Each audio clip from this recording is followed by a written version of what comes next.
কিয়ামতের দিনে একটা যুবককে আল্লাহ উঠাবে, যে যুবক কিয়ামতের দিনে আল্লাহ পাক তাকে বলবে হিসাব দাও, দাও হিসাব দাও। বান্দা বলবে আল্লাহ আমি দুনিয়ায় এত অন্যায় এত পাপ করেছি, আল্লাহ আপনি আমাকে সবার সামনে অপমান না করে গোপনে গোপনে আমাকে জাহান্নামে দিয়ে দেন। আল্লাহ বলবে বান্দা লা তাখনাতু মির রাহমাতিল্লাহ, আমার রহমত থেকে নিরাশ হয়ো না, আমাকে দেখাও। আল্লাহ কুদরতি ভাবে তার আমলনামা দেখবে, সত্যি পুরো পাপ অন্যায়, একটা ভালো কাজ পাবে। আল্লাহ পাকে যেটা দেখে বড় পছন্দ হয়ে যাবে, আল্লাহ পাক বলবে বান্দারে তোমার সবই তো অন্যায় দেখলাম, তোমার সবই তো পাপ দেখলাম, ও আমার বান্দা তবে তোমার একটা ভালো কাজ দেখেছি যেটা আমি বড় রাজি খুশি হয়েছি। এ বান্দারে বলো তুমি কোথায় যেতে চাও?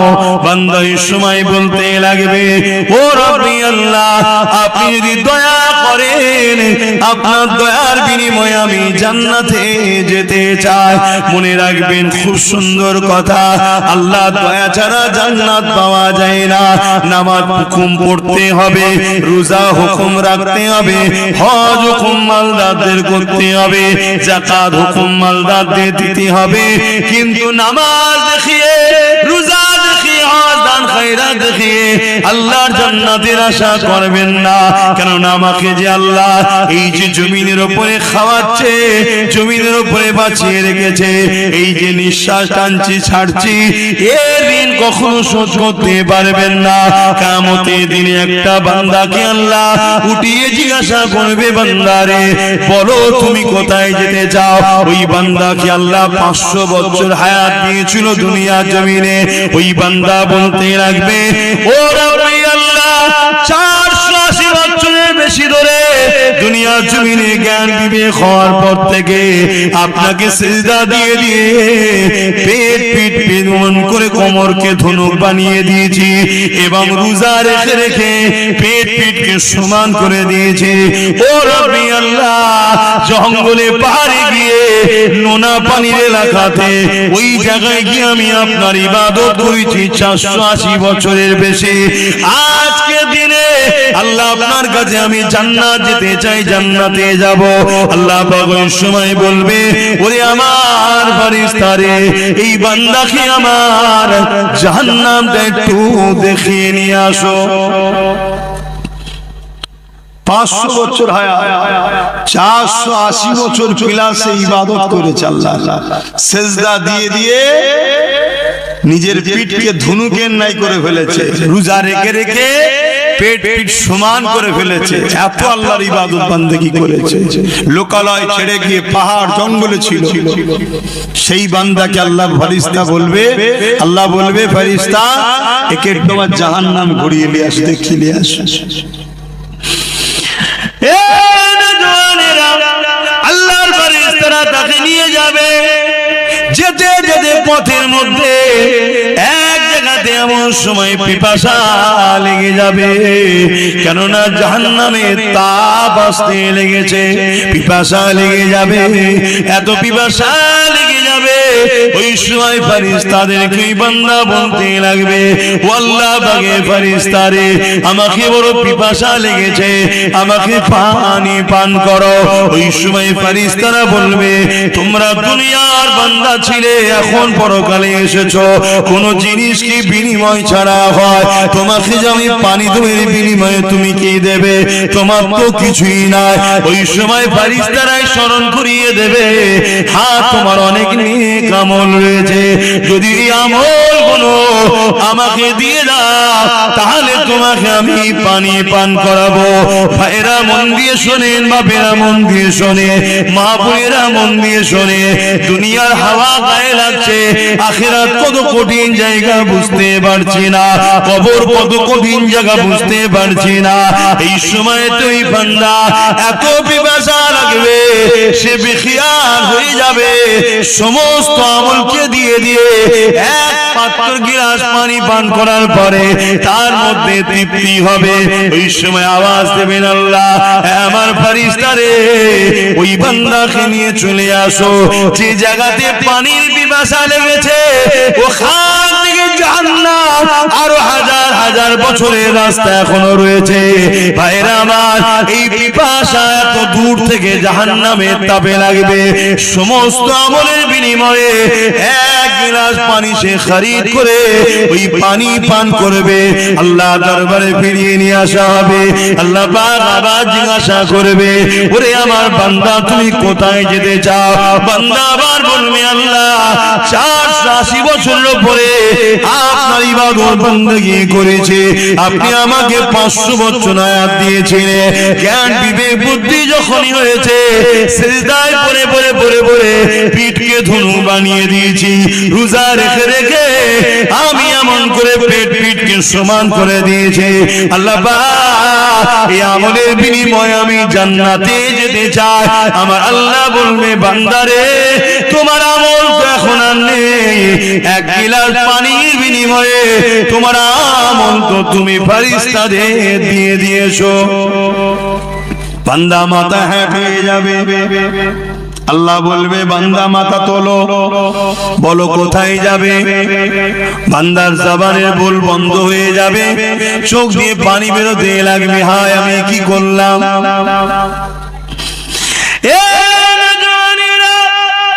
আল্লাহ পাক ওই সময় বান্দাকে বলবে, ওরে আমার বান্দারে লজ্জিত হোস না, তুই দুনিয়ায় সত্যি কোনো খারাপ কাজ করিস না, কোনো পাপ কাজ করিস না, কোনো অন্যায় কাজ করিস না, জ্ঞান বিবেক বুদ্ধি থেকে এই জিন্দেগির 500 বছর হায়াতে 480 বছর পিলার আমার জন্য তুই কাটিয়েছিস, সত্য কথা বলতো বান্দা।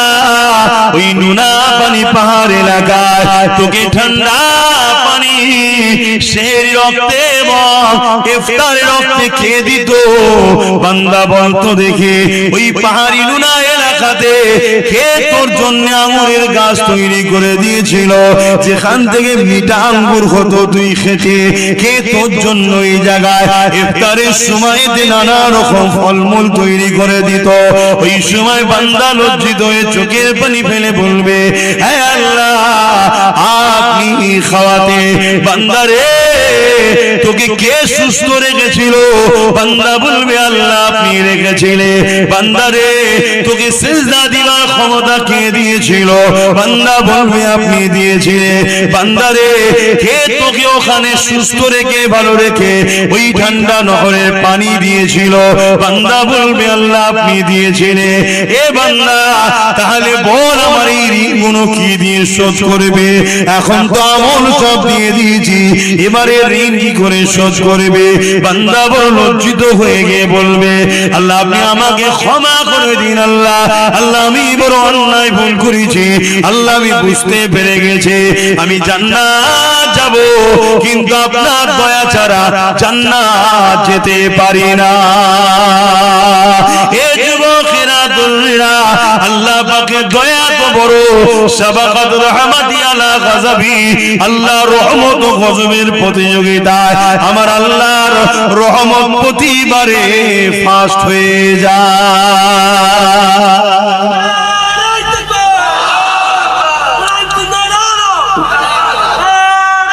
আল্লাহ ভাই জানি না কেন ওয়াজ করতে আসে কষ্ট হচ্ছে, ঘুম ঘুম লাগছে, কথা বুঝে আসছে, তারপরেও আল্লাহ যতটুকু বলাচ্ছে আপনাদের অসুবিধা হচ্ছে না? খুব কষ্ট লাগছে কথা বলতে। যাই হোক ভাই, তাহলে ভাবুন আল্লাহ রহমত ছাড়া নাজাত পাওয়া যাবে না। আর সূরা আম্বিয়ার মধ্যে আল্লাহ বলছেন, ওমা আরসালনাকা ইল্লা রাহমাতাল লিল আলামিন, আমার নবীকে আল্লাহ আল্লাহর রহমত দয়া করেছে, জোরে বলুন সুবহানাল্লাহ। তো সেই আল্লাহর উপরে মহব্বত, নবীর উপরে মহব্বত, আল্লাহর সৃষ্টিকে ভালোবাসুন, তবে আল্লাহর রহমত পাবেন। যে কথা বলছিলাম, ওই যুবকটা, ওই বান্দাকেও আল্লাহ সেদিন নাজাত দেবে। জোরে বলুন সুবহানাল্লাহ। তো যে কথা বলছিলাম, ওই যুবকটাকে আল্লাহ পাক বলবে, বান্দা যা, আমি তোকে আমার রহমতের বিনিময়ে জান্নাত দিলাম। জোরে বলুন সুবহানাল্লাহ। কাশ ওই যুবক যদি আমি হই, কত সুন্দর হবে। কি হবে আল্লাহ জানে। এত পাপ থাকার পরও আল্লাহ তাকে নাজাত দিচ্ছে। কেন? তার একটা কাজ আল্লাহর বড় পছন্দ হয়েছে। কি কাজ ছিল? প্রচন্ড গরমের সময় এক পশু রোদে বাঁধা ছিল, তাকে ছায়ায় বেঁধে পানি পান করিয়েছিল। আল্লাহ দেখে বড় ভালো লেগেছে। জোরে বলুন সুবহানাল্লাহ। তুই আমার সৃষ্টির উপরে দয়া করেছিস যখন আমার সৃষ্টি বিপদে ছিল, আজ আমি আল্লাহ তোর উপরে দয়া করব, এখন তুই বিপদে আছিস। জোরে বলুন সুবহানাল্লাহ। আল্লাহ নবীর ঘরে শিক্ষা কেমন ছিলেন দেখেন। হযরতে খাতুনে জান্নাত তিনি এমন করে, হযরত ইমাম হাসান হুসাইন দুই ভাই অসুস্থ হয়েছে, তাই তিনাদের সুস্থতার জন্য খাতুনে জান্নাত নিয়ত করলেন, মান্নত করলেন, ও রব্বি আল্লাহ, আমার বাচ্চা দুটো সুস্থ হয়ে গেলে আমি আপনার খুশির জন্য তিনটে রোজা রাখার মান্নত করলাম, নিয়ত করলাম। আল্লাহ পাকের দয়াতে ইমামে হাসান হুসাইন পাক দুই ভাই সুস্থ হয়ে গেলে, তখন ছোট ছোট তিনারা ছিলেন। এই সুস্থ হয়ে যাওয়ার দরুন হযরতে খাতুনে জান্নাত মাওলা আলী শেরে খোদার সঙ্গে আলোচনা করলে, আমার প্রাণের স্বামী, আমি আল্লাহ পাকের কাছে এই বলে মান্নত করেছিলাম, হাসান হোসেন সুস্থ হয়ে গেলে আমি তিনটে রোজা রাখবো। আল্লাহ পাক সুস্থ করে দিয়েছে, যে আমি রোজা রাখার ইচ্ছা প্রকাশ করছি। হযরতে মাওলা আলী বলেছিলেন, এ খাতুনে জান্নাত, আপনি একা কেন রাখবেন, আমিও আপনার সঙ্গে রোজা রাখবো। হযরতে মাওলা আলী রোজা রাখলে, খাতুনে জান্নাত রাখলে, হযরত ইমামে হাসান হোসেন তিনারাও উঠে পড়লেন, তিনারাও বলতে লাগলে, আম্মা জান, আমরাও সেহরি খাবো, রোজা রাখবো।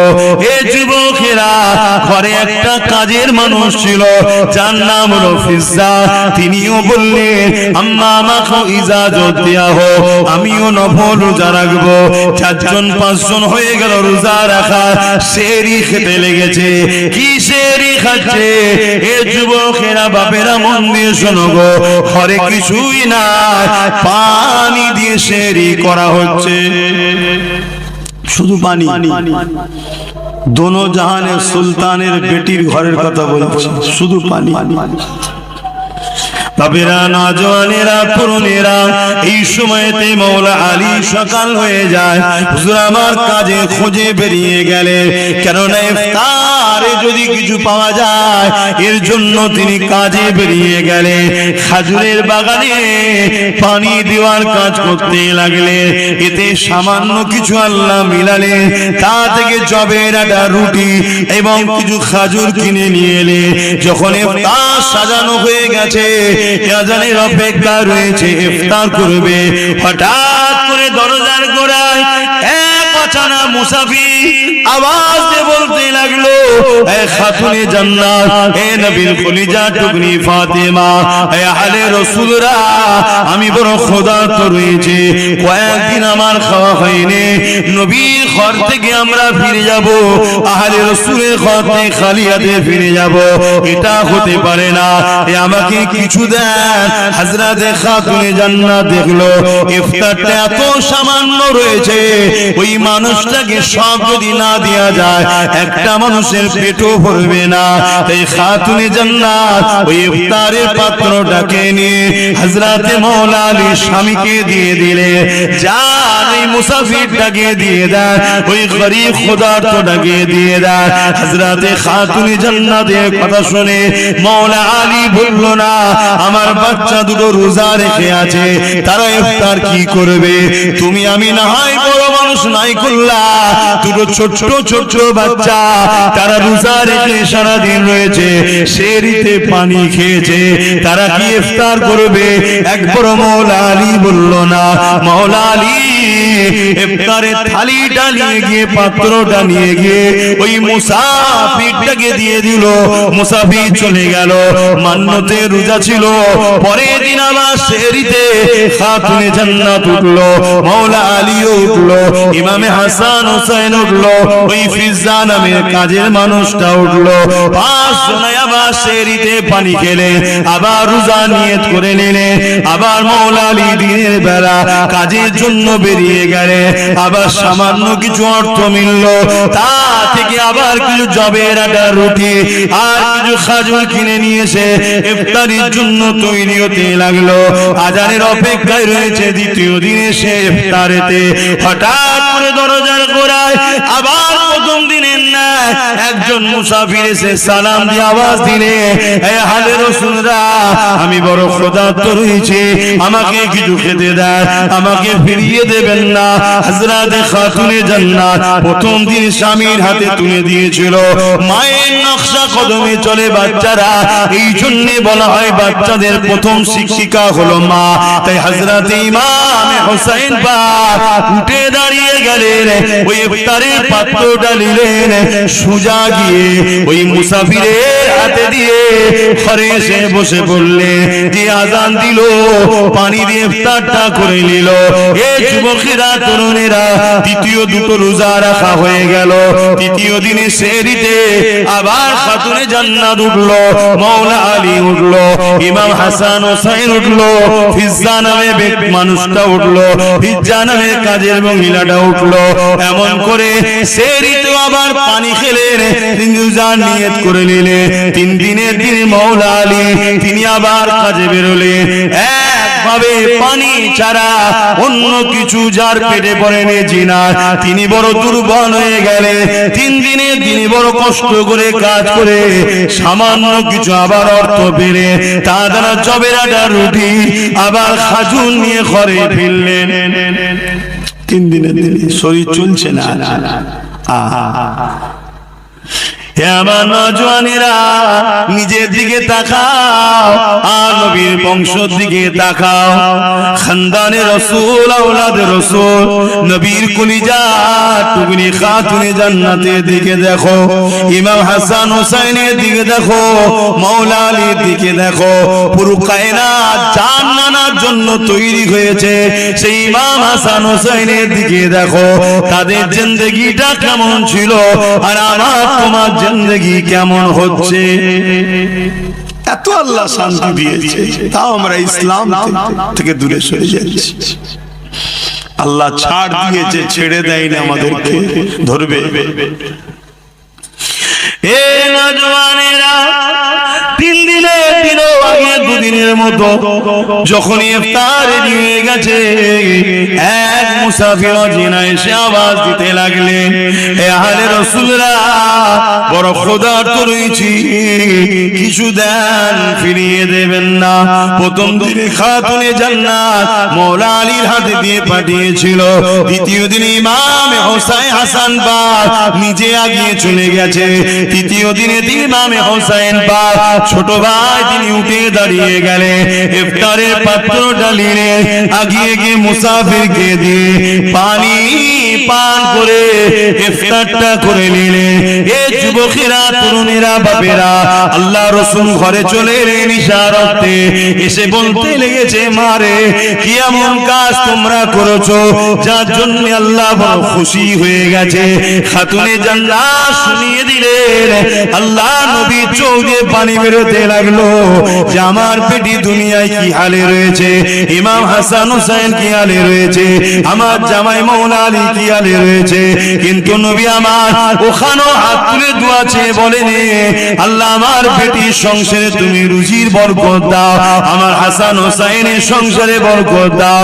নবী আমার ওটা দোয়া করেন, ওখানেও নবী আমার দোয়া করেছে, আল্লাহ পাক আমার উম্মত উম্মতিদের হেফাজত করে।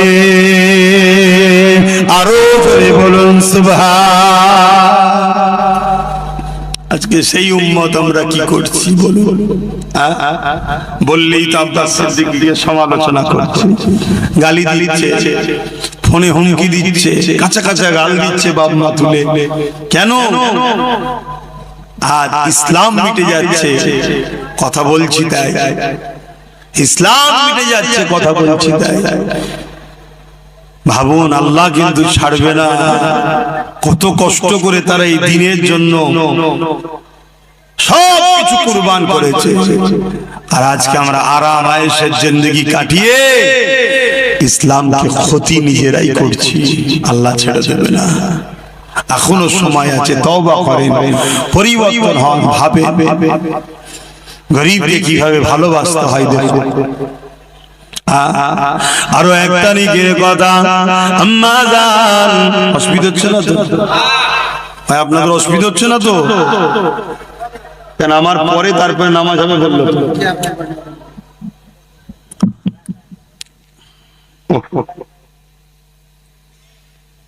আরো একটা নিকের কথা, আল্লাহ নবীর কলিজার টুকরি খাতুনে জান্নাত দুনিয়া থেকে চলে যাবার সময় হয়েছে। হযরতে মাওলা আলী হুজুরের কোলে মাথা রেখে খাতুনে জান্নাত চোখ মুজে শুয়ে আছে, যাবার সময় একদম শেষের দিকে দুনিয়া থেকে পর্দা লেবে ইন্তেকাল করার সময় এসে গেছে। হযরতে মাওলা আলী খাতুনে জান্নাত নিজের স্ত্রীর মাথায় হাত বুলোতে বুলোতে চোখ ভরা পানি দিয়ে বলছে, আমার প্রাণের স্ত্রী, এতদিন সংসার করলাম, কোনদিন একটা বার আপনি আমাকে কোন জিনিস আমাকে মুখ ফুটে চাননি আমার কাছে, শুনছেন? কোনদিন একটা জিনিস আমার কাছে চাননি। হযরতে খাতুনে জান্নাত চোখ খুললেন, মুচকি হাসলেন, হেসে বলছেন, আমি সাক্ষী দিচ্ছি আমি আপনার উপরে রাজি খুশি আছি। জোরে বলুন সুবহানাল্লাহ।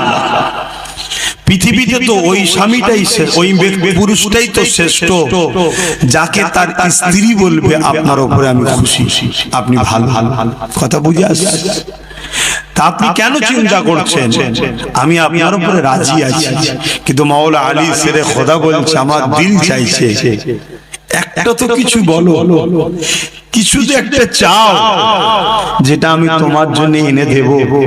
কখনো তো কিছু চাইলে না।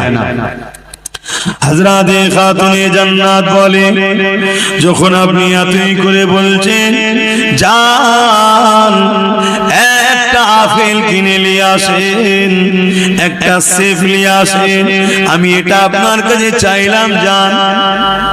আহা, দোনো জাহানের সুলতানের বেটি হযরতে মাওলা আলী কোল থেকে বড় আদর করে স্ত্রীর মাথাটা তাকিয়া বালিশের উপরে রেখে দিয়ে খাতুনে জান্নাতের জন্য ছুটতে লেগেছে।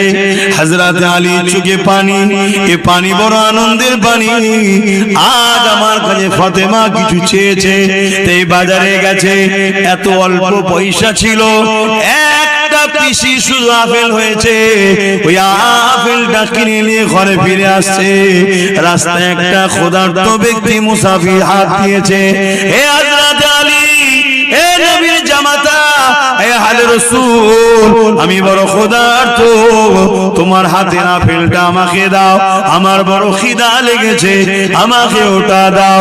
হযরত আলী চিন্তা করতে লেগেছে, জীবনে প্রথমবার আমার স্ত্রী ফাতেমা আমার কাছে একটা আপেল খেতে চাইলো, আর আমি ওইটা কিনে নিয়ে যাচ্ছি।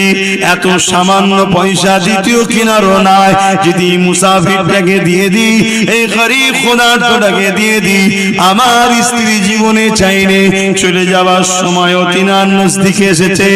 আরে আমি কি করি, নিজের মধ্যে তোরপার হতে হতে ওই আপেলটা হযরতে মাওলা আলী ওই গরীবটার হাতে দিয়ে দিলে। কি তাদের প্রেম ছিল গরীবদের উপরে, দেখো, দিয়ে মন মরা করে আর ঘরে ঢুকছে। হযরতে খাতুনে জান্নাত মুচকি হেসে বলছেন, হ্যাঁ আমার প্রাণের স্বামী, আপনি আমাকে আপেল খাওয়ালে আমি জানা খুশি হতাম, তার থেকে বেশি ওই গরিবকে আপেল দিয়াতে আল্লাহ খুশি হয়েছে। জোরে বলুন সুবহানাল্লাহ, আরো জোরে বলুন সুবহানাল্লাহ। ভাই ওলিরা যদি দূরের খবর দেখতে পাই, নবীর বেটি দেখতে পাই না, কি গো, আল্লাহ তাদেরকে সব দেখার ক্ষমতা দিয়েছে। তাহলে বলুন গরিবকে কিভাবে ভালোবাসতেন তিনারা। আর আজকে আমরা নিজের প্রতিবেশী, নিজের আত্মীয়র মধ্যে গরিবের উপরে আমাদের আজকাল গুরুত্ব নাই। গরিবের উপরে সবাই জুলুম করছে। গরিবকে প্যার করো, গরিবকে ভালোবাসো, গরিবকে সাথ দাও, আল্লাহ খুশি হবে। আজ যদি আমরা আল্লাহর শ্রেষ্ঠ সৃষ্টি মানুষকে যদি বিপদ মুক্ত করি, মানুষের উপরে জুলুম হচ্ছে যদি জুলুম থেকে মুক্ত করি, মানুষের উপরে মিথ্যা মামলা হচ্ছে তার হাত থেকে মানুষকে যদি বাঁচায়, মানুষ নেশায় আসক্ত হয়ে ধ্বংসের দিকে যাচ্ছে তার হাত থেকে যদি আমরা মানুষকে বাঁচাই, মানুষকে যদি খুন রেপ অশান্তির হাত থেকে মানুষকে যদি বাঁচায়, বা ক্ষুধার্ত মানুষের মুখে যদি খাবার তোলার ব্যবস্থা করি, এর থেকে মহান পুণ্যের কাজ আর কি হতে পারে? কথা বুঝছেন তো নাকি? অতএব এই কাজ অনেক নেকির কাজ, পুণ্যের কাজ, এই কাজ আপনারা করুন।